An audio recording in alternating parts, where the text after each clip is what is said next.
या दौड़ान।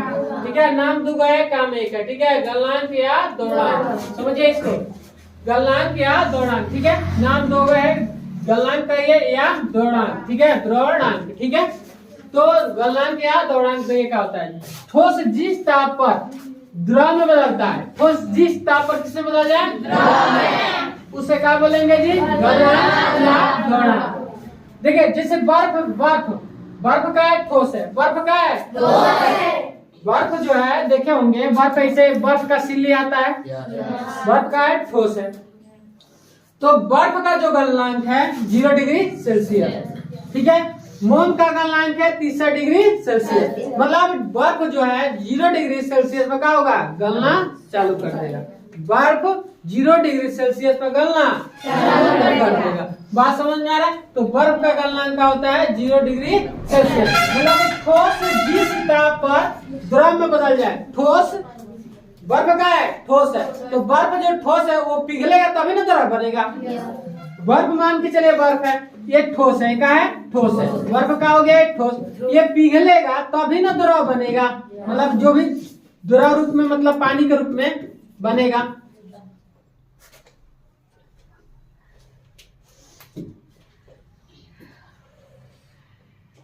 बात समझ में रहा? तो द्रव पिघलेगा, ठोस पिघलेगा तो क्या बनाएगा जी, द्रव। ठोस पिघलेगा तो क्या बनेगा, मतलब पानी जैसा बनेगा ना जी। तो बर्फ का गलनांक है जो है क्या है, 0 डिग्री सेल्सियस। बात समझ में आ रहा है? बात समझे? तो वो होता है ठोस अगर जिस ताप पर द्रव बन जाए, ठोस जिस ताप पर क्या बन जाए, द्रव बन जाए, उसे क्या बोलेंगे हम, गलनांक या दौड़ांक। कहने को बोलते लोहे का गलनांक, लोहा गलता है, लोहा का है, लोहा ठोस है। अब मान के चलिए, जैसे मान के चलिए, देख रहे हैं आप, वो का है आपका जो पंखा में जो लोहा है, ग्रिल है, देख रहे हैं ना आप, सेटर देख रहे हैं, दरवाजे का लोहा है ना जी। तो लोहा को गलाने के लिए ज्यादा ताप चाहिए, ज्यादा ताप चाहिए ना जी, ज्यादा में आग की टेम्परेचर की आवश्यकता होगी। तो लोहे का गलनांक, लोहा तो ठोस है, तो लोहा को गलाने के लिए कितना चाहिए जी, 1535 डिग्री सेल्सियस, लगभग 1535 डिग्री सेल्सियस। बात समझे? तब जाकर लोहा का होगा, गलना, तब लोहा गलेगा। बात समझ में रहा? समझे? तो होता है दो गलनांक या दौड़ांक। गलनांक मतलब ठोस गल जाए, मतलब जितना ठोस है जिस ताप पर क्या हो जाए, गल जाए। ठोस जिस ताप पर क्या हो जाए, गल जाए, इसे क्या बोलेंगे, गलनांक या दौड़ांक। बात समझ में आ रहा है? कोई दिक्कत? तो बर्फ का गलनांक कितना डिग्री है जी, मोम मतलब मोमबत्ती का गलनांक कितना है जी, 30। लोहे का गलनांक कितना है जी, सभी पदार्थ के गलनांक अलग अलग होती है। बात समझ में आ रहा है? तो आप समझिए कि ठोस मतलब क्या, जो ना उड़े ना बहे, जो ना उड़े ना बहे। ठीक है, जहाँ है वहीं रहे, उसे क्या बोलेंगे, जो बह जाए उसे क्या बोलेंगे, जो उड़ जाए उसे क्या बोलेंगे, सब पढ़ चुके हैं। तो जो ना उड़े ना बहे उसे क्या बोलेंगे, ठोस। बात समझे? तो ठोस हमें पता है कि, ठीक है, द्रव भी पता है, जो क्या हो जाए, बह जाए। तो ठोस जिस ताप पर द्रव बन जाए, जिस ताप पर क्या बन जाए, द्रव, जिस ताप पर द्रव बन जाता है उसे क्या बोलता है, गलनांक या। समझ में आ गया? कोई दिक्कत नहीं? क्वथनांक समझिए, क्वथनांक।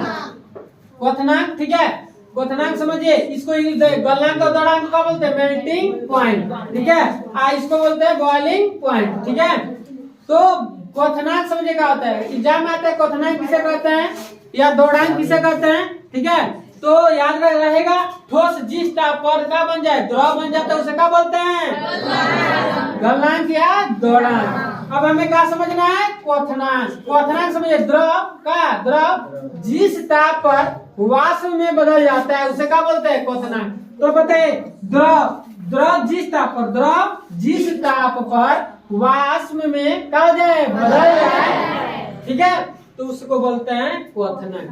तो जितना द्रव है, जितना भी द्रव है, अगर उसको जितना ताप दे रहे हैं, उस ताप पर क्या बन जाए, गैस। क्या बन जाए, गैस। वाष्प मतलब क्या, वही गैस बन के उड़ जाए। ठीक है, तो उसे क्या बोलेंगे जी, क्वथनांक। तो द्रव जितना द्रव है जिस ताप पर वाष्प में बदल जाता है उसे क्या बोलेंगे जी?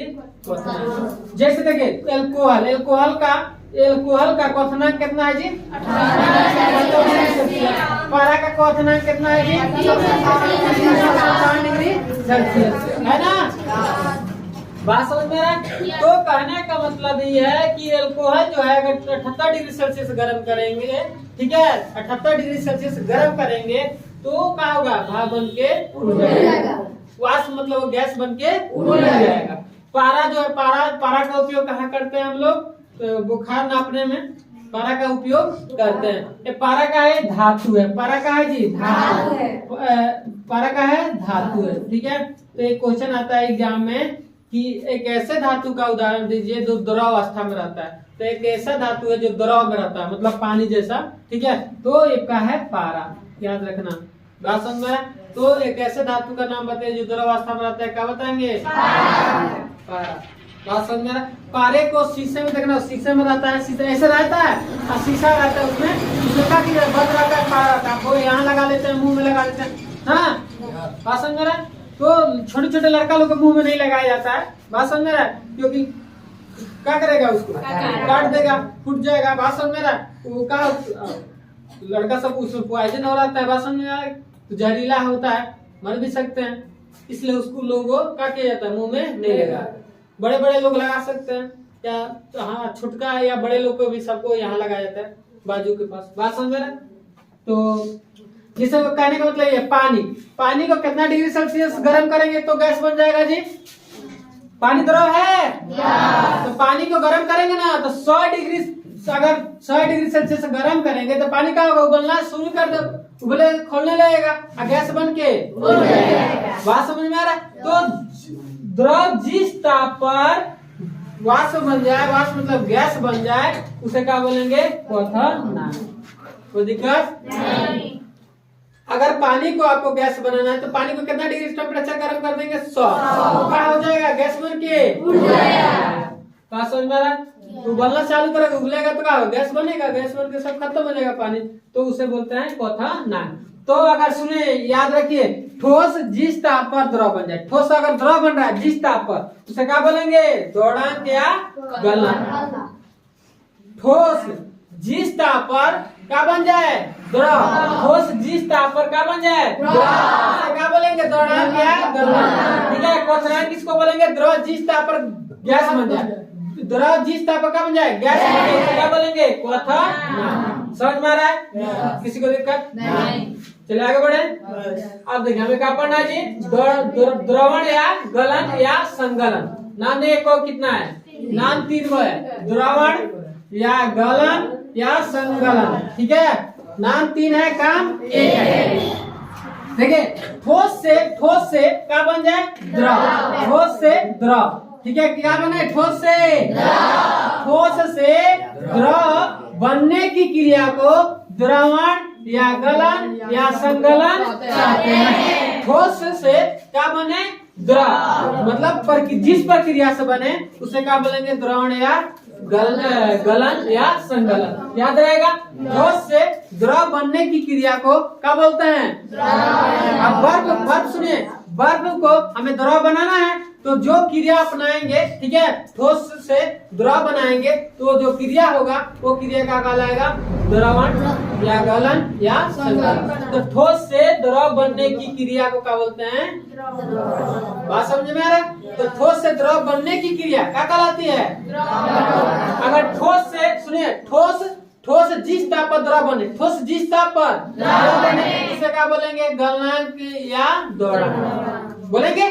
ठोस जिस ताप पर द्रव बन जाए, जिस ताप पर द्रव बने उसे क्या बोलेंगे? गलनांक या द्रवणांक, याद रहेगा। और ठोस से द्रव बनने की क्रिया को क्या बोलेंगे? गलन या संगलन या द्रवण, याद रहेगा। वाष्पीकरण समझिए, वाष्पन या वाष्पीकरण। वाष्पन मतलब गैस बन के जो उड़ता है, गैस बन जाए, बात समझे। वाष्पन मतलब देखिए बारिश कैसे होती है? बारिश कैसे होती है? कोई पूछे बारिश वर्षा क्यों होती है तो हम क्या बोलते हैं? बारिश की वर्षा क्यों होती है तो हम बताएंगे कि जब सूर्य का प्रकाश नदी, तालाब, गड्ढा गुड्ढी, समुद्र के पानी में क्या करती है? सूर्य का प्रकाश पड़ती है। मतलब उसके पानी में क्या करती है? सूर्य का प्रकाश पड़ती है। तो नदी, तालाब, कुआं जो भी है, गड्ढा गुड्ढी, ठीक है, समुद्र जो भी, उसका पानी क्या जाते हैं? गर्म होकर वाष्प बन के धीरे धीरे ऊपर उड़ जाती है। उड़ जाने के बाद वहाँ किसका निर्माण करती है? बादल। वही बादल जब ठंडा होता है तो बारिश होना शुरू हो जाती है, टपकना शुरू कर देता है। बारिश, लोग बोलते हैं बारिश हो रहा है। बात समझ में आ रहा है? ऐसा थोड़ी है कि मतलब कहता है भगवान ले जाकर पहले से पानी रखे हैं, भगवान पहले से पानी रखे हैं। बात समझे? तो जितना ज्यादा गर्मी होगी उतना ही ज्यादा क्या होगा? बारिश होती है। बात समझ में? गर्मी होगा तो सूर्य का प्रकाश से ना होगा गर्मी। आज सूर्य का प्रकाश निकलेगा तो जितना पानी है पृथ्वी पे उस पर पड़ेगा, गर्म होके ऊपर जाएगा, भाप बन के ऊपर जाता है। तो वाष्पीकरण या वाष्प। जैसे आप खाना बनाते होंगे, खाना चावल सब कोई बनाता है, चावल बनाते हैं तो सब चावल बनाते हैं, उसको देखना प्लेट से ढकते हैं ना जी, तो प्लेट से ढकते हैं, खाना बनता है, देखना उसमें भाप बन के प्लेटों में सट जाता है। आप प्लेटों देखना उतारेंगे तो देखेंगे क्या हो, उसमें से टपकना चालू हो जाएगा, पानी टपकता है ना जी। तो क्या गैस से ना बना है। तो द्रव से वाष्पन बनने की क्रिया को क्या बोलते हैं? वाष्पीकरण। कोई भी देखिए द्रव, जितना द्रव है वाष्प बन जाएगा, जितना द्रव है क्या बन जाएगा? ठीक है। ठोस भी वाष्प बन जाएगा, ठीक है। जैसे बर्फ है, बर्फ का एक ठोस है, तो बर्फ को क्या करेंगे? गलाएंगे, गल जाएगा, द्रव बनेगा, फिर उस द्रव को गर्म करेंगे तो क्या बनेगा? वाष्प। तो ठोस से द्रव से वाष्पन बनने की जो क्रिया होती है क्या होती है? याद रखना, ठोस से द्रव बन जाए कौन क्रिया कहलाएगी? द्रवण या गलन या संगलन। तो ठोस से द्रव बनने की क्रिया गलन या संगलन कहलाती है, ठीक है। द्रव से वाष्पन बनने की क्रिया, तो जितना द्रव है अगर वाष्प बन जा रहा है, वो जो अगर कोई क्रिया कर रहा है द्रव से वाष्पन बना रहा है, तो द्रव से वाष्पन बनाने की जो क्रिया गैस बना रहा है, तो समझिए क्या होगा? वो वाष्पीकरण। जैसे सूर्य का प्रकाश बताइए, वाष्पीकरण क्रिया करता है कि नहीं करता है? करता है। सूर्य के प्रकाश द्वारा वाष्पीकरण होता है, क्योंकि पानी तो द्रव में रहता है, द्रव रूप में है ना जी पानी। जो नदी, तालाब, गड्ढा गुड्ढी में पानी द्रव अवस्था में, सूर्य का प्रकाश पड़ता है, गर्म होता है, गर्म होकर क्या होता है? गैस बनता है। तो वही क्रिया क्या कहलाएगी? वाष्पीकरण। वाष्पीकरण के चलते क्या होती है? बारिश होती है। अगर वाष्पीकरण ना हो तो बारिश नहीं। बात समझ में आ रहा है बतिया? कोई दिक्कत नहीं। चलिए आगे बढ़े। चलिए तो एक समझ लेते हैं, ज्यादा नहीं समझेंगे, ये समझा देते हैं लास्ट, उसके बाद हम क्या करेंगे? हाँ, याद भी करना है, याद करना भी क्या है? जरूरी है, ठीक है। उतना ही पढ़े जितना समझ में आए, उतना ही खाए जितना बात समझ में आ रहा है। ज्यादा खाने से कोई फायदा नहीं। ज्यादा खाए पेट खराब हो जाए, तबीयत खराब हो जाए तो क्या होगा? पैसा की जिया नहीं, शरीर का जिया नहीं, हाँ जी, दिक्कत है कि नहीं है? इसलिए उतना ही खाए जितना बच जाए। बात समझ में रहा है? उतना ही पढ़े जितना समझ में आ जाए। ज्यादा पढ़ा दे और समझ में ना क्या फायदा है? कमे पढ़िए, कमे पढ़िए, समझ के पढ़िए। बात समझ में रहा है? बूंदे बूंदे क्या भरती है? सुना है ना जी? बूंदे बूंदे तालाब भरती है। तो थोड़ा थोड़ा ही पढ़ेंगे, बहुत ज्यादा हो जाएगा। चलिए तो हमें क्या समझना है जी? संघनन या द्रवीकरण। संघनन या द्रवीकरण। देखिए, संघनन या द्रवीकरण का होता है वह प्रक्रिया जिसमें कोई पदार्थ गैस की अवस्था से द्रव की अवस्था में बदलता है, उसे क्या बोलते हैं? संघनन। आप समझिए संघनन, देखिए वह प्रक्रिया, ये क्या है? संघनन एक प्रक्रिया है। संघनन का एक प्रकार की प्रक्रिया है जो कोई गैस, कोई क्या होती है? गैस जो होती है, किस गैस अवस्था में है? कोई पदार्थ किस अवस्था में है? तो गैस अवस्था से किस अवस्था में बदल जाए? गैस अवस्था से किस अवस्था में बदल जाए? द्रव अवस्था में। गैस अवस्था से द्रव अवस्था में बदल जाए तो उसे बोलते हैं संघनन। बात समझ में? संघनन कहने का मतलब ये है, कोई भी गैस अवस्था में कोई भी पदार्थ का है, मतलब गैस अवस्था में उसको हम उस गैस को क्या बना दे? द्रव। उस गैस को क्या बना दे? द्रव बना दे, तो प्रक्रिया क्या कहलाती है? संघनन। गैस से क्या बना दे? द्रव, क्या कहलाती है? बात समझ में आ रहा है? अगर कोई पूछता है कि नहीं, अगर कोई कहता है कि द्रव से क्या बना दे? गैस। द्रव से क्या बना दे? गैस। द्रव से जब गैस बनाएंगे तो क्या कहलाएगा? वाष्पन। द्रव से क्या बनाएंगे? गैस, तो क्या कहलाएगा? द्रव से क्या बनाएंगे? गैस। तो द्रव से जब गैस बनाएंगे तो क्या होगा? अगर गैस से द्रव बनाएंगे तो संघनन, द्रव गैस से क्या बनाएंगे द्रव, तो क्या कहलाएगा। अगर हम देखिए, अगर हम कहें कि नहीं, अगर ठोस से क्या बनाए, ठोस से क्या बनाए थे द्रव, ठोस से क्या बनाए द्रव, तो क्या कहलाएगा गलन, गलनांक क्या कहलाएगा। तो याद हो गया। तो पूछे अब समझिए, अगर कोई पूछता है कि ठोस से द्रव बने, ठोस जिस ताप पर द्रव बने उसे क्या बोलते हैं, ठोस जिस ताप पर क्या होता है द्रव बनता है उसे गलन। बात समझ में आया। द्रव जो होता है, द्रव से वाष्पन बनने की क्रिया क्या कहलाती है, ठीक है। ठोस से द्रव बनने की क्रिया क्या कहलाती है, संघनन या द्रवण या गलन, ठीक है। तो संघनन किसे कहेंगे, गैस से क्या बन जाए द्रव बन जाए, गैस से क्या बन जाए से क्या बोलेंगे संघनन। कहने का मतलब ये है, जैसे आप खाना बनाते हैं, खाना बनते हैं, देखते हैं भाप बन के प्लेट में सट जाता है, आप प्लेट में क्या करते हैं, हटाते हैं, तो ठंडा होता है, तो धीरे धीरे उसमें क्या बन जाता है द्रव बनता है।